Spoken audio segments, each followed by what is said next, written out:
Good morning. It's Wednesday morning, and what is this? Chocolate chips. One of my favorite things. I made chocolate chip cookies last night. Have you ever wondered where chocolate comes from? Like how do we get chocolate? It's so delicious. Sweet, not really good for us, but good. So this is a story that teaches us how we get chocolate, and it's called Grandpa, I think it's Kako, but I'm not exactly sure. I'm going to say Kako, but I could be wrong. A Tale of Chocolate from Farm to Family.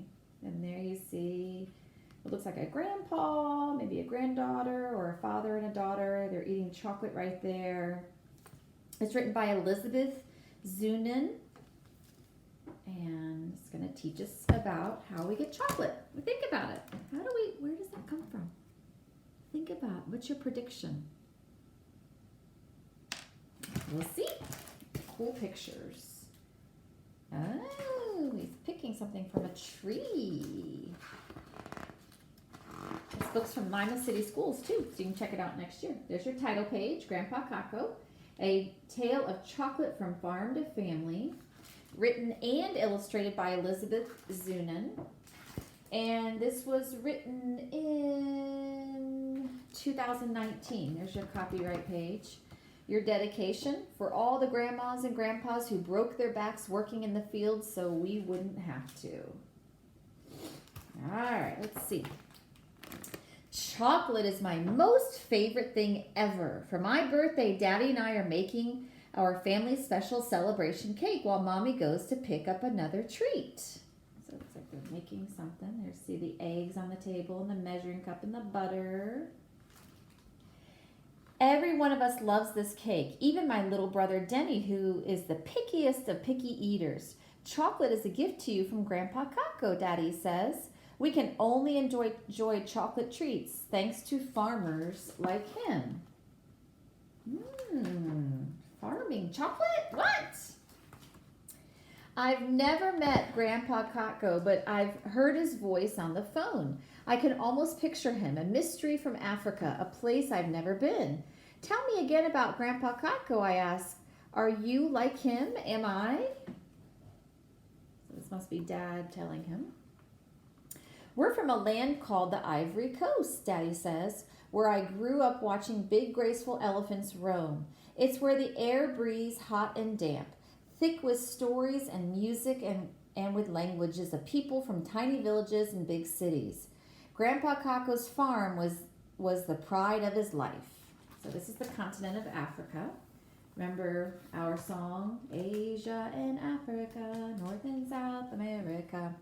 So this is the country of the Ivory Coast. I can't see if they said that right there, in the continent of Africa.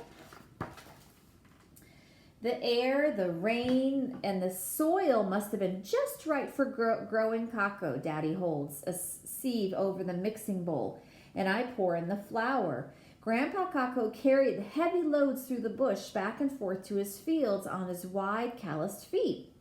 That must be where I get my wide boat feet, I say as I add the baking powder. So it looks like he's carrying a basket. So the dad is telling the story of how the grandpa used to cut from a tree.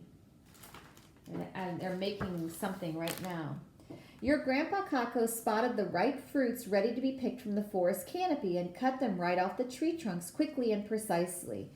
Just like the way I spot the end of summer from tingles of orange at the tips of the treetops. So there's a tree and he's cutting those off. See right there, he's cutting one open. Pretty cool, it's like hard work. He sliced through the skins of pods without cutting into any of the sticky white beans inside. The beans are white inside. I carefully sprinkle in the salt.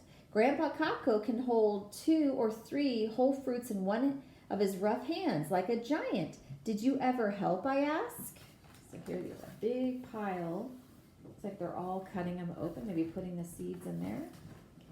Everyone in the village worked together, says Daddy, as he melts the chocolate and butter. When I turned 7, Grandpa let me help gather and scoop out the cocoa pods, but only if my schoolwork and chores were finished. So everybody in the village helped out. Grandpa Cocoa and the other villagers scooped out millions of cocoa beans and put them in big pits in the ground lined with banana leaves. They stirred the cocoa beans every few days until they changed from white to light brown. Then Grandpa Cocoa and the other strong men hoisted the beans out of the pits and onto a cement floor under the sun to dry. Warm whiffs of chocolate wafted through the air. So they first put them in there. They turned from white to a light brown. We lugged the beans inside every single night so they wouldn't rot in the morning dew, says Daddy. If a tropical storm clouds rolled in, we all rushed to cover up the drying beans so that the mighty rains wouldn't drench them. I bet he could smell the rain a mile away, the way I can smell a cold day. Wow, this is quite a process. Here they are again making the cake, and he's telling the story to her. When the skins of the dried beans made a crack, crack, cracking sound between your fingers, they were ready to sell, says Daddy. Did they taste like chocolate, I ask? My stomach is grumbling. I wonder what Mommy is bringing home. They tasted bitter, but always left a sweetness on the tongue. He adds the sugar to our cake batter. So he said they tasted bitter, but always left sweetness. So I don't think this is quite, I bet they have to do something before they get to a chocolate chip. Crack, crack, crack. I break 1, 2, 3 eggs into the bowl, but don't let any of the shells fall in. Daddy mixes as I pour in the milk. Once I got older, says Daddy, I helped your Grandpa Cocoa bring up the beans to sell to our cocoa buyers. If the roads weren't flooded from the rains, they came to our village in trucks with their big scales and bundles of money to buy our beans. Then they sent them off for chocolate making. They're selling something back there. It's a big process. So here they are at the market. Once we sold our cocoa beans, we dashed off to the Friday market. It buzzed with every farmer in town eager to spend his hard-earned money. Daddy smiles as he remembers. We used our money to buy food, school supplies, uniforms, books, and fabric to have our special occasion clothes made. Your Grandpa Cocoa and I always visited Grandma's fruit stall at the market with a surprise. This is an outdoor market. They sell things and buy things. Oh, they're visiting her with a special surprise. I take over the mixing while Daddy greases the cake pan. I'm wondering if it's a new party dress that Mommy's gone to get me.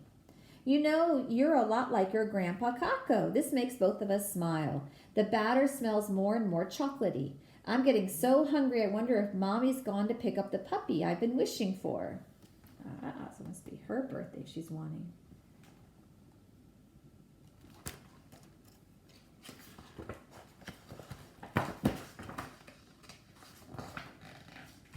Grandpa Cocoa didn't eat anything chocolate himself, says Daddy, because it was fancy and an expensive treat. But the kids couldn't resist sneaking a taste of the pulp from the cocoa fruits and the candy-sweet drink we made from it. Daddy dips a finger into the bowl and has a taste. Candy sweet. He hands me the wooden spoon and I start to mix again, but my arms get tired fast. I help by licking the spoon. So he used to kind of sneak back in Africa, and then she's licking the bowl.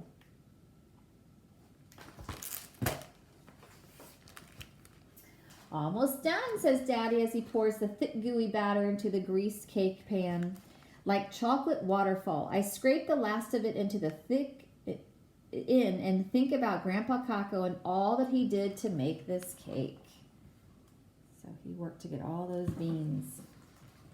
Daddy pops the pan in the oven and we wait. The batter rises and slowly bakes. I can smell the chocolatiness oozing from the oven. I can't wait to taste it. She looks excited. As I help wipe the counters, the doorbell rings and the oven timer goes off. My cake is baked. Mommy's home. Get the forks, I yell. I run to the front door. Mommy walks in with a hunched over man that I've never seen.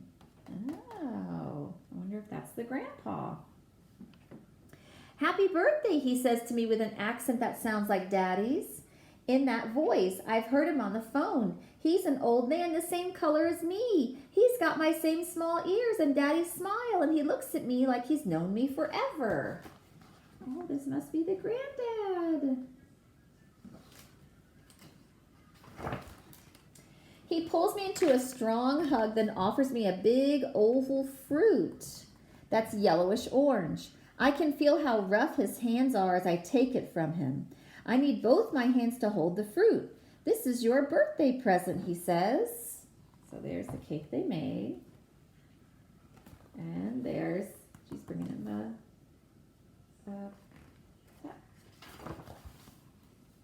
I recognize his twinkling eyes. I know, he is my Grandpa Kako, the best birthday present ever in the world. Oh, she's excited. Okay, so they just give information about chocolate. And then I saw on this last page that here it talks about how it goes from bean to treat, the different processes. They first have the beans, they put it into a machine, they have to add sugar to it, and there it is. And then here's the recipe they made. Pretty cool. So originally this chocolate chip came from a plant. Isn't that neat? And originally it was white. Once they broke it open, remember it was white, and they let it dry out and it turned a light brown. Chocolate! So where would we put this on our genre chart? Yeah, nonfiction, expository, informational. We learned about how, chocolate starts from a plant. This is nonfiction. Okay, bye.